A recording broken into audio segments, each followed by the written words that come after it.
Hello students, we are back with current affair articles of the day. Let's see some of the important ones. The first article is on 5G technology. This is an article related to your GS3 Science and Technology section, and some of the pointers that you would be coming across in this article will also be useful for your economy section.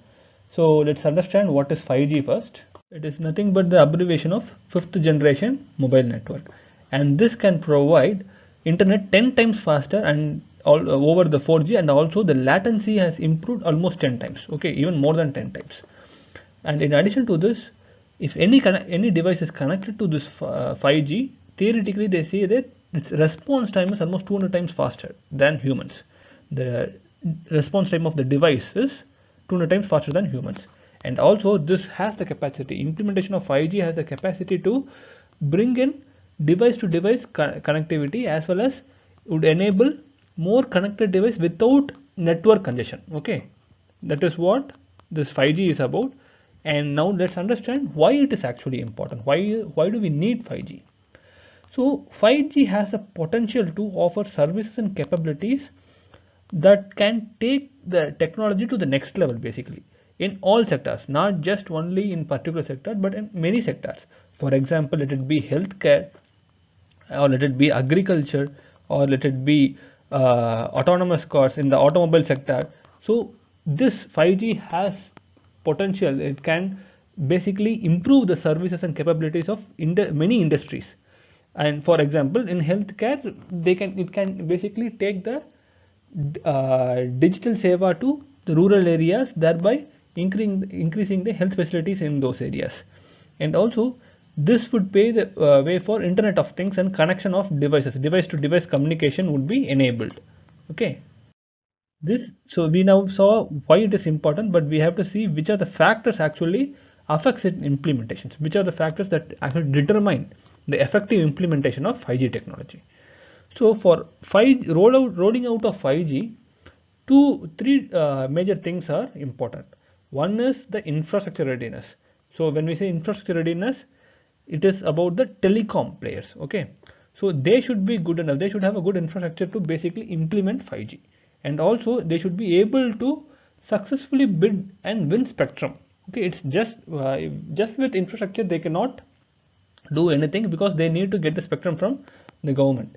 At the same time, the government should also be able to auction these spectrum at a fair rate, affordable price, so that both the government as well as the telecom sector benefit out of it. And the government should also support these sectors, telecom sector, in implementing 5G through policies that are beneficial and supportive in nature.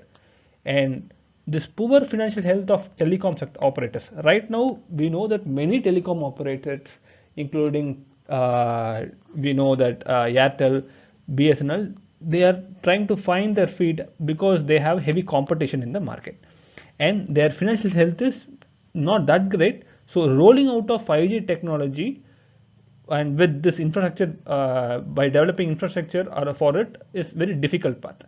So only when their financial health improves, implementation of 5G technology would be possible. We saw previously that how 5G technology is, why 5G technology is important, and how it actually can influence many sectors. But right now we will focus about how it impacts the economy as a whole. Okay, so right now the way once 5G is implemented, it would change multiple things, including the way we are working right now. So right now, because of 4G that we have right now, work from home is made possible during COVID times. And when 5G is implemented, the way we work will also change. And even the things that we do, shopping, consumption of entertainment, communication, it all would differ. With 4G itself, we can see many changes. Let it be entertainment or working, we can see the way that we have changed because of e-commerce and Zoom based working during work from home facilities. But 5G would further change this thing. In addition to that, it will also bring in more opportunities, and also change the existing nature of jobs. For example, it would bring in new, because once it enables AI, multiple career related to AI would be increasing, as well as the existing jobs that would be taken over by AI would become redundant because of 5G technology. So it has cascading effect. 5G technology, implementation of 5G technology has a cascading effect on the economy, and it will also result in exponential growth in data, because once the speed is higher, the consumption of internet would also increase. If you had observed, when we had 2G data, the consumption of data was significantly lower when compared to the data that we have under the consumption we have under 4G. The same way, once 5G is implemented, this would also increase, and as it increases, the demand for computer science, statistics, jobs like this, that would be demand for that, because it is interlinked to such growth in data. Once data increases, it is not just about consumption of data, but also about accumulation of data, and processing of such data needs to be done, which would be dependent on mathematics, statistics, fields like these things. So basically it has more positive impact on the economy, and India should actually roll out this technology, 5G technology, at the earliest possible, because US and China are ahead of us, and we should not lose among them in terms of innovation, because 5G brings with its innovation as well. It enables innovation in many fields. So only when you roll out 5G, innovation in multiple sectors, let it be healthcare or let it be agriculture, the innovation in these sectors can happen only the sooner we release the 5G, roll out the 5G.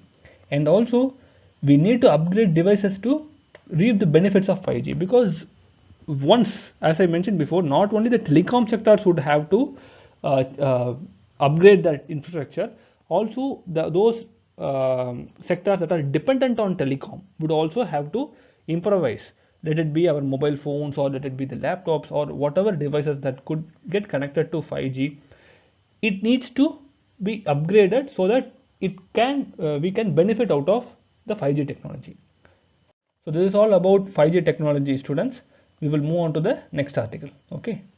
Second article is on innovative financing. This is again related to your GS3 economy paper. Okay. And even in prelims, a question can be asked on various aspects of it. We will see one by one, and a statement-based question can be asked on this. So first, let's try to understand what is innovative financing. So basically, it is nothing but a new type of financing mechanism that is totally different from traditional source of financing mechanism used for development related activities, which would basically complement the existing setup. It won't altogether take over the existing financing institutional setups, but rather it would complement them. But it is not like the traditional unpredictable source of financing. It would be more predictable and more stable. So this is a different type, modern type of financing mechanism, and these mechanisms basically use market based financial instruments, and also it encourages collaboration between the stakeholders.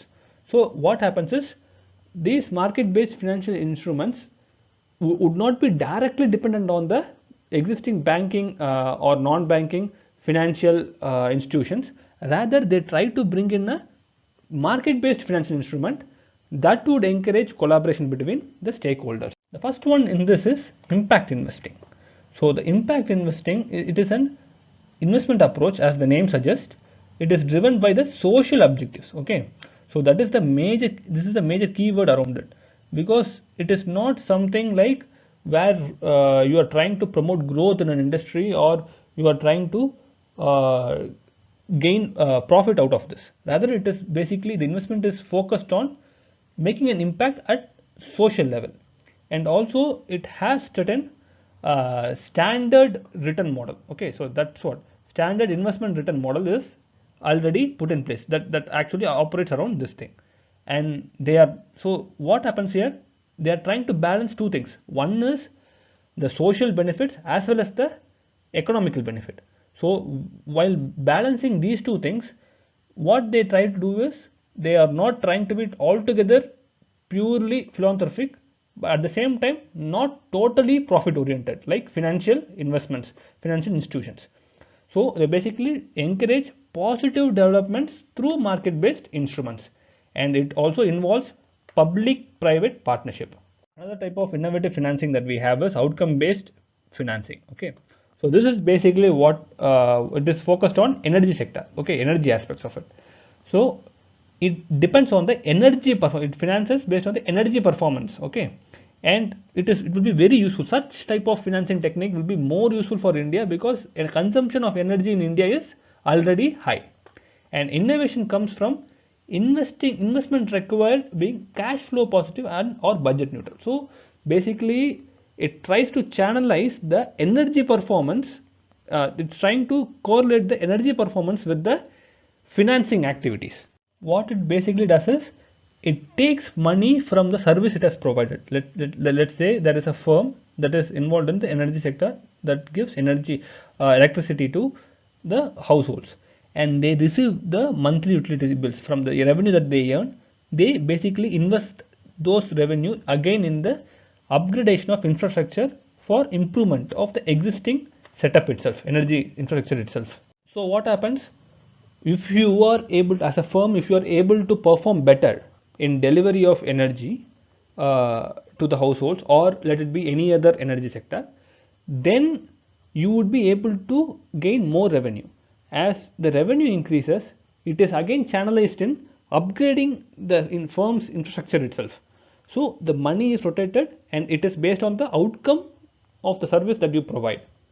The third one is social impact bonds. This has been in news many a times before, and even SEBI is considering this social impact bonds, and it raises, actually in this social impact bonds, it raises financing to improve the social outcome with savings in future public costs. So basically what it does is, instead of, so right now we know government is giving subsidies, let it be whatever it is, let it be in terms of insurance or subsidies to the agriculture. This type of spending is done by the government. What this type of social impact bonds tries to do is, they are investing in infrastructure related to infrastructure or services related to these sectors, the social sectors, so that the future public cost in these aspects would come down.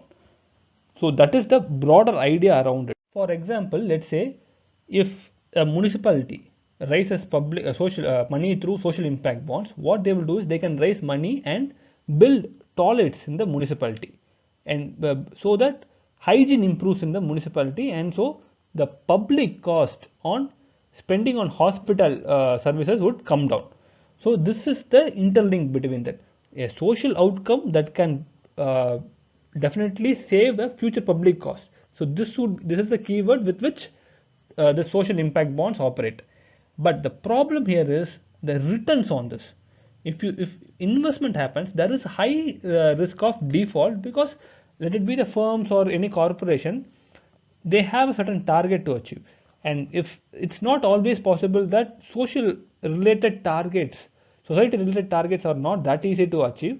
Like for example, as I mentioned, the building of toilets, it's not that easy, or to change the behavior of the people to adopt to give up the open defecation and start using the toilets, it's slightly difficult. So trying to complete these targets is difficult. So returns on such bonds is also associated with the risk default. If you remember, some municipalities have actually raised bonds for infrastructure development.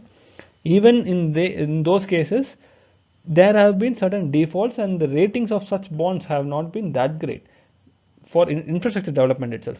When it comes to social outcomes, you can see how more difficult than the infrastructure itself is. So the returns on these are has a high risk of default, and so this deters investors from investing in such bonds. So that's the major challenge associated with social impact bonds. So students, we have come to the end of the session. Hope you like the class. For more articles on current affairs and to know more about static content, subscribe to our channel. Also visit our platform. Until next class, happy learning. See you. Bye bye.